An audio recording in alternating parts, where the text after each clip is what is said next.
لیکن میں چاہتا ہوں تھوڑی سی آپ کو تاریخ بتاؤں کہ اسلام ہندوستان میں کیسے آیا۔ سب سے پہلے محمد بن قاسم رحمۃ اللہ علیہ، انہوں نے 92 ہجری میں سندھ پر حملہ کیا جب راجہ داہر کے ڈاکوؤں نے مسلمانوں کا ایک قافلہ لوٹ لیا، بحری جہاز۔ تو اس کے بدلے میں مسلمانوں کی طرف سے لشکر کشی ہوئی اور محمد بن قاسم رحمۃ اللہ علیہ ملتان تک پہنچے۔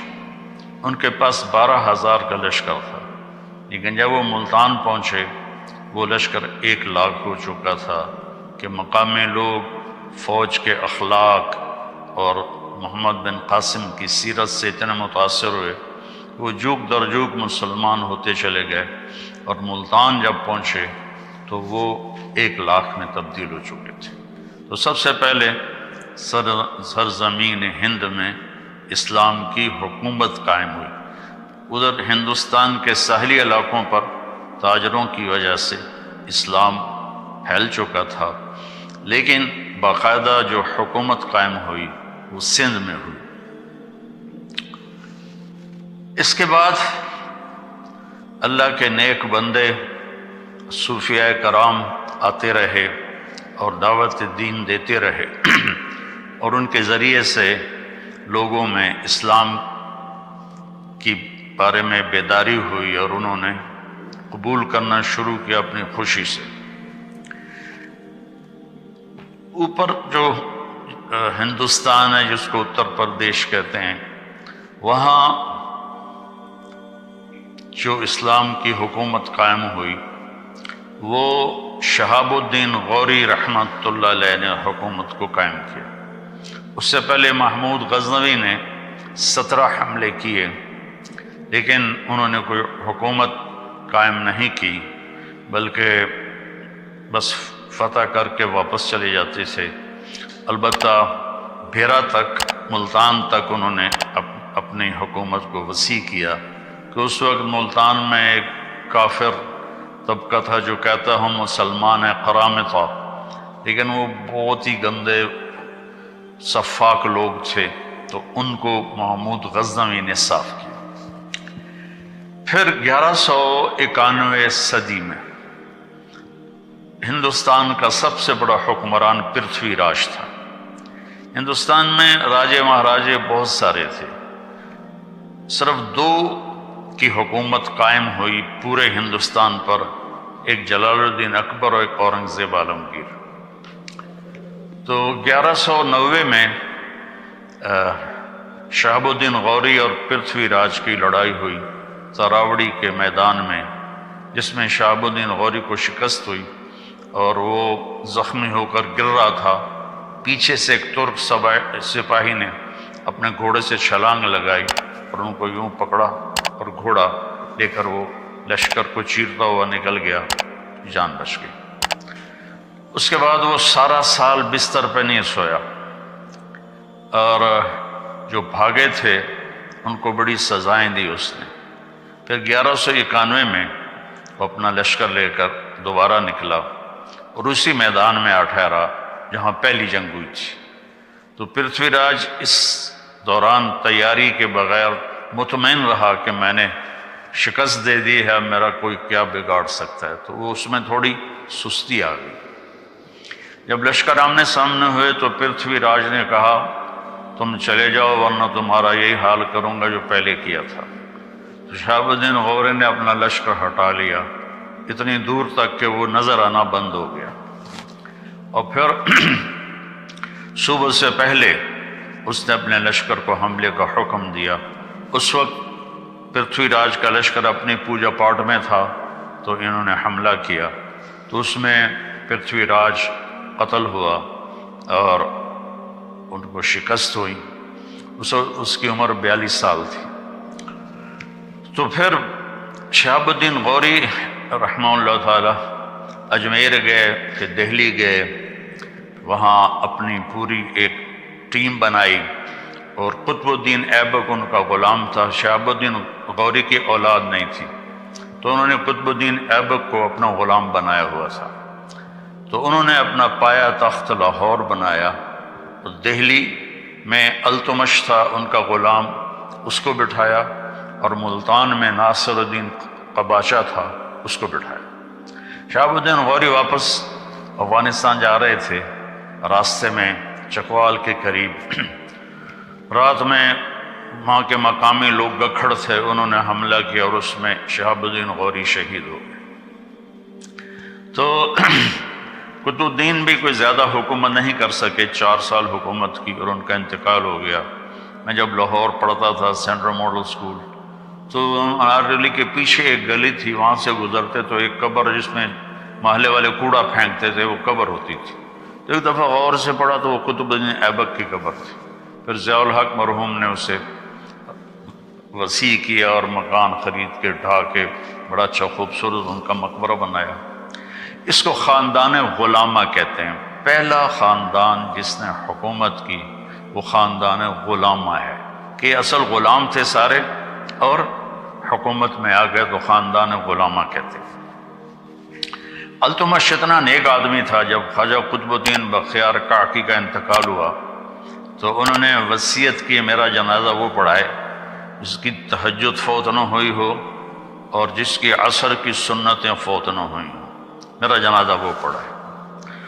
تو سناٹا چھا گیا، میت سامنے اور کوئی نکلتا ہی نہیں، چونکہ عصر کی سنتیں تو غیر موقدہ ہیں، کوئی پڑھے نہ پڑھے۔ تو جب کوئی بھی نہیں نکلا تو پھر ایک آدمی منہ لپیٹے ہوئے روتا ہوا باہر نکلا کہ میرے پیر نے میرا راز فاش کر دیا۔ وہ سلطان التمش تھا جس نے جنازہ پڑھایا کہ میری نہ کبھی عصر کی سنتیں قضا ہوئی ہیں نہ تہجد قضا ہوئی ہے۔ ان کے پاس ایک دفعہ غلاموں کی ایک جماعت لائی گئی، تو انہوں نے 19 غلام سلیکٹ کیے اور 20واں چھوڑ دیا۔ اس کا قد بھی چھوٹا تھا اور شکل بھی اچھی نہیں تھی، باقی 19 اس نے خرید لی۔ تو وہ غلام جس کو انہوں نے رد کیا، اس نے کہا بادشاہ سلامت آپ نے یہ غلام کس لیے خریدے ہیں؟ کہنے لگے اپنے لیے۔ کہ مجھے اللہ کے لیے خرید لو۔ تو اس کو یہ جواب بڑا پسند آیا اور اس نے اس کو بھی خرید لیا۔ اس کا نام تھا غیاث الدین۔ تو جب یہ التمش کی سلطنت عرصہ چلی، اس میں اس کی ناصر الدین بہت نیک آدمی تھا، اور اس کی بیٹی رضیہ سلطانہ التونیہ سے شادی کر کے حکومت کی کوشش کی لیکن قائم نہ ہو سکی۔ ترک سردار عورت کی حکمرانی پر سیخ پا ہو گئے، پھر وہ لڑائی میں بھاگ گئی، پھر قتل ہو گئی۔ تو اس کے بعد غیاث الدین بلبن حکمران بنا۔ غیاث الدین بلبن اس وقت دیپال پور میں گورنر تھا، تو وہاں جب شور شرابہ ہوا، سلطنت کمزور ہوئی، تو وہ یہاں سے گیا اور اس نے دہلی کے تخت پہ قبضہ کیا اور اس نے 20 سال حکومت کی۔ اور غیاث الدین بلبن کا یہ احسان ہے ہندوستان کے مسلم نان مسلم پر کہ اس نے واحد بادشاہ جس نے تاتاریوں کے حملوں کو ناکام بنایا، اور تاتاری ہر دفعہ شکست کھا کے پیچھے ہٹے، واپس بھاگے۔ آخری جنگ میں اس کا بیٹا محمد وہ شہید ہو گیا، اس کا ایک ہی بیٹا تھا۔ تو اس کے غم میں پھر 7ویں دن وہ بھی مر گیا اس دکھ میں۔ تو حکومت خلجی خاندان میں شفٹ ہو گئی۔ علاؤ الدین خلجی تھا جس نے اپنی حکومت قائم کی۔ اس کے بعد جلال الدین خلجی، جلال الدین خلجی کا بھتیجا تھا علاؤ الدین۔ جلال الدین کو غلاموں نے قتل کر دیا۔ تاریخ والے کہتے ہیں اس میں علاؤ الدین کا ہاتھ تھا، لیکن مجھے نہیں لگتا، چونکہ وہ بہت نیک آدمی تھا۔ تو علاؤ الدین نے پھر کوئی 20 سال کے قریب حکومت کی۔ وہ بھیس بدل کے بازاروں میں پھرتا تھا اور چیزوں کے بھاؤ دیکھتا تھا، لوگوں کے حال پوچھتا تھا۔ تو خلجی خاندان جب ختم ہوا تو اس کے بعد آیا تغلق خاندان۔ تغلق میں محمد تغلق واحد بادشاہ ہے۔ وہ تھا صرف پھرا، چھوٹی چھوٹی بات پہ قتل کرا دیتا، لیکن وہ واحد بادشاہ ہے جس نے علماء کو کہا خانقاہوں سے نکلو، مسجدوں سے نکلو اور جا کر اسلام کی تبلیغ کرو، تم بیٹھ کے کھاتے رہتے ہو۔ تو اس نے دعوت اسلام شروع کروائی محمد تغلق نے۔ تو تغلق کے دور میں 1398 میں وہ بدماش تیمور آیا جو ادھر سے کلات کے راستے سے آیا، ملتان کو تباہ کیا۔ یہ میرا چھوٹا سا قصبہ تو لمبا ہے، اس کی اینٹ سے اینٹ بجا دی۔ پھر وہاں سے وہ بٹھنڈا کی طرف نکلا، اسے تباہ کیا۔ بٹھنڈا سے دہلی پہنچا، اسے تباہ و برباد کر دیا۔ وہ اس کی عادت تھی، وہ پہلے دن جب لشکر گھیرا ڈالتا تھا نا شہر کا تو سفید جھنڈا لہراتا تھا۔ اس کا مطلب تھا کہ ہم سے صلح کر لو، ہم سے تمہارا مال لوٹیں گے، تمہیں کچھ نہیں کہیں۔ اگر وہ اس پہ نہیں آتے تو دوسرے دن وہ سرخ جھنڈا لہراتا تھا کہ میں صرف فوجیوں کو قتل کروں گا، عوام کو کچھ نہیں کہوں گا، تم ہتھیار ڈال دو۔ تیسرے دن وہ کالا جھنڈا لہراتا تھا کہ اب میں نہ کوئی بچہ چھوڑوں گا، نہ کوئی بچی، نہ عورت، نہ مرد۔ تو اس نے دہلی پہ حملہ کیا، آگ لگا دیتا تھا شہروں کو، اور زندہ لوگوں کو دفن کروا دیتا تھا، اور اپنے دشمنوں کو زندہ کڑا کے تیل میں ڈال کے اپنے سامنے جلا دیتا تھا، اور لوگوں کی کھال اتروا دیتا تھا۔ تو 1398 میں وہ اصل میں اس نے چین پہ حملے کا ارادہ کیا، تو اس نے کہا پیسہ کہاں سے ملے گا؟ تو اس کے مشیروں نے کہا کہ ہندوستان بہت مالدار ہے، یہاں لوٹ مار کرنے آیا تھا۔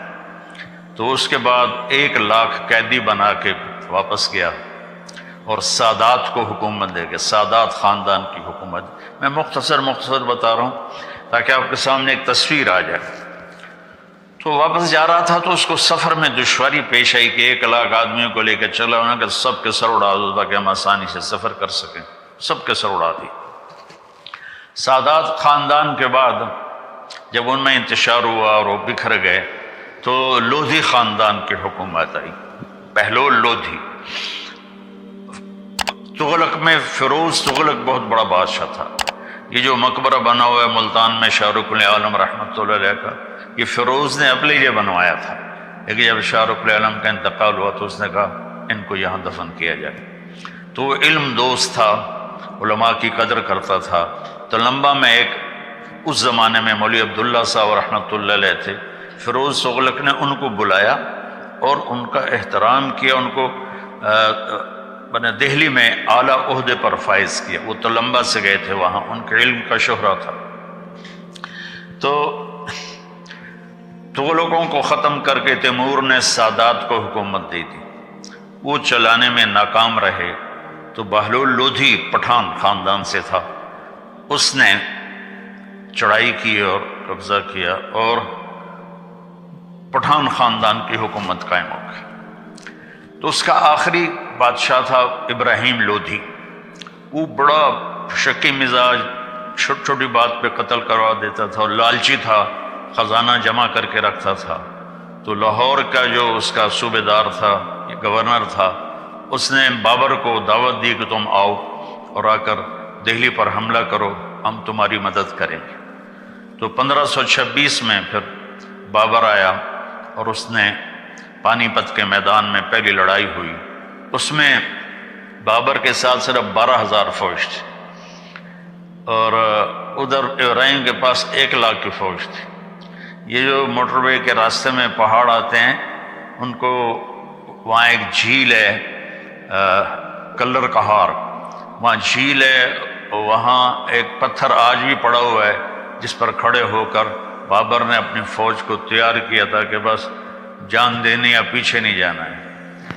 بابر بہت سمجھدار تھا لڑائی میں، تو اس نے 12,000 کے ساتھ ابراہیم کے 1,00,000 کے لشکر کو شکست دی، اور ابراہیم اس میں قتل ہوا، اور اس نے اس کو بڑی عزت سے اس کا جنازہ پڑھوایا، وہیں اسے دفن کیا، اور مغلیہ خاندان کی سلطنت شروع ہو گئی۔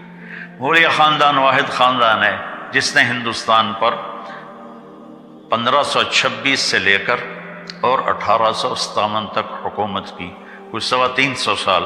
باقی کوئی 20 سال میں، کوئی جیسے بلبن 20 سال کی حکومت کر کے اکیلا تھا، شہید ہو گیا، بچے کے غم میں وہ فوت ہو گیا۔ تو خاندان غلامہ تھا، بلبن تھا، خلجی تھا، تغلق تھے، سادات تھے، انہوں نے سب تھوڑا عرصہ حکومت کی۔ تو یہ جو تھا مغلیہ خاندان، انہوں نے لمبا عرصہ حکومت کی، لیکن ان بادشاہوں میں سوائے محمد تغلق کے کوئی نہیں تھا جس نے اسلام کی دعوت پھیلائی ہو۔ ان کو بس ملک گیری کا شوق اور اپنے حکومت بڑھانے کے شوق تھے، جس کی وجہ سے وہ دعوت ان کو یاد ہی نہیں تھی کہ ہم نے کوئی اسلام بھی دنیا میں پھیلانا ہے یا ہندوستان میں اسلام پھیلانا ہے۔ تو پھر بابر سے لے کر بہادر شاہ ظفر تک 1857 میں یہ جو جنگ آزادی ہوئی، اصل تو اس سے پہلے ہی مغلیہ سلطنت ختم ہو گئی تھی شاہ عالم ثانی کے دور میں، اور میں حیران ہوں کہ انگریز آئے اور جہانگیر سے ملے، اس کے سر تاجر لوگ، اس کے سر میں درد ہوتا تھا بہت، تو انہوں نے اب ہماری دیسی دواؤں میں کوئی ایسی دوا نہیں جو سر درد کو فوری ٹھیک کرے، انہوں نے اس کو اپنی وہ گولی دی، وہ ایک دم ٹھیک ہو گیا۔ وہ کہنے لگا مانگو کیا مانگتے ہو؟ کہا ہمیں یہاں تجارت کی اجازت دے دو۔ انہوں نے کہا چلو جاؤ ادھر بنگال کی طرف۔ جب شاہ جہاں آیا تو اس کے وزیروں نے کہا یہ بڑے خطرناک نظر آ رہے ہیں، ان کو بھگا دو۔ کہ ان کی اوقات کیا ہے؟ اس وقت تو کوئی سوچ بھی نہیں سکتا تھا کہ شاہ جہان کے دور میں یہ چند انگریز یہ پورے ہند کے حکمران ہو جائیں گے۔ تو اب ان کی بے وقوفیاں تھیں۔ شاہ جہان کی بیوی تھی ممتاز محل، اس کا 14واں بیٹا پیدا ہوا تو وہ اس میں درد ذہ میں وہ فوت ہو گئی، اور مرتے ہوئے اس نے کہا میرا ایسا مقبرہ بنانا کہ دنیا میں کسی کا ایسا مقبرہ ہی نہ ہو۔ تو اس نے اس وقت کے 30 کروڑ سونے کے سکے اس مقبرے پر لگائے بنانے میں، وہ آج کے کھربوں روپے بن جاتے۔ اس سے تو پتہ نہیں وہ لوگوں کی فلاحی کام کتنے کر سکتا تھا، کتنے کام کروا سکتا تھا۔ اور جہانگیر سے زوال شروع ہوا کہ جہانگیر نے دکن میں حکومت تھی عادل شاہی، تو جہانگیر کو تھا کہ میں سارا ہندوستان فتح کروں، اکبر عادل شاہی کو فتح نہیں کر سکا تھا۔ تو جہانگیر وہاں 25 سال وہاں بیٹھا رہا اور دہلی کا پایا تخت چھوڑ دیا، وہیں اس کی موت ہوئی، وہیں اس کی قبر بنی۔ ویران قبر ہے، کوئی جاتا ہی نہیں ہے، کسی کو پتہ ہی نہیں ہے یہ عالمگیر ہے جس نے 50 برس ہندوستان پہ حکومت کی۔ اس کے بعد زوال شروع ہو گیا، اور آہستہ آہستہ آہستہ آہستہ آہستہ آہستہ ادھر 1757 میں انگریزوں نے سراج الدولہ کو شکست دی۔ سراج الدولہ رات عورتوں کے رقص دیکھتا تھا اور دن میں 12 بجے اٹھتا تھا، اور لارڈ کلائیو جو تھا وہ تہجد میں گھوڑے پہ سوار ہوتا تھا اور دن ڈوبنے پر گھوڑے سے اترتا تھا۔ تو ایسے لوگ کہاں کامیاب ہو سکتے ہیں؟ تو اس نے صرف 3000 کے لشکر کے ساتھ 50,000 کے لشکر کو شکست دی، اس میں میر جعفر ساتھ مل گیا تھا۔ مزے کی بات یہ ہے کہ اس نے جو لیے فوجی وہ ہندو فوجی تھے، یعنی کوئی ہندو کوئی مسلمان، ہندوستان کی فوج سے ہندوستان کو فتح کیا۔ انگریز تو بہت تھوڑے سے تھے، تو انہوں نے ان کو منظم کیا، اور اس وقت وہ ایڈوانس ہو چکے تھے، توپ خانہ تھا، تو وہ ان کی توپوں نے لشکر میں تباہی مچا دی سراج الدولہ کی۔ تو پھر جو آخری امید تھی ہندوستان میں اسلامی حکومت کو، ٹیپو سلطان تھے، وہ 1831 میں شہید ہو گئے لڑائی میں۔ اور یعنی دکھ کی بات ہے کہ اس لڑائی میں نظام حیدرآباد دکن کا جو نظام تھا وہ انگریزوں کے ساتھ اپنی فوج لے کر سلطان ٹیپو پہ حملہ کرنے آیا تھا۔ تو وہ اللہ اس کی درجات بلند فرمانے کا، شیر کی ایک دن کی زندگی گدڑ کی 100 سالہ زندگی سے بہتر ہے۔ اس کو ایک اسکاٹ لینڈ کا سپاہی تھا، اس نے قتل کیا تھا، اس کا مجسمہ اب بھی وہاں ایڈنبرا میں بنا ہوا ہے۔ تو اس وقت وہ جنرل ہنگسر، یہ ہیری تھا، مجھے نام میں شک پڑ رہا ہے، اس نے کہا اب ہندوستان ہمارا ہے، اس 1831 میں۔ پھر وہ شاہ عالم ثانی کے دور میں دہلی پر آ گئے، اور شاہ عالم ثانی کی حکومت صرف محل میں تھی اور قلعے میں تھی۔ 1857 کی جنگ آزادی ہوئی، وہ ایک غدر تھا، اور اس میں انہوں نے بہت ظلم کیے اور کوئی منظم نہیں تھا، کسی قسم کی کوئی ترتیب نہیں تھی، تو انہوں نے دلی میں لوٹ مار مچا دی۔ تو ایسے کہاں لڑ سکتے تھے؟ تو پھر انگریز آئے اور انہوں نے دوبارہ اس پر قبضہ کیا، اور 1857 سے لے کر 1947 تک انگریز حکمران آئے، اور انہوں نے اپنے نظام تعلیم جاری کیا۔ یہاں جو بھی تبدیلیاں لے کر آئے وہ بعد میں ہندوستان والے، پاکستان والوں کے لیے بڑی مفید ثابت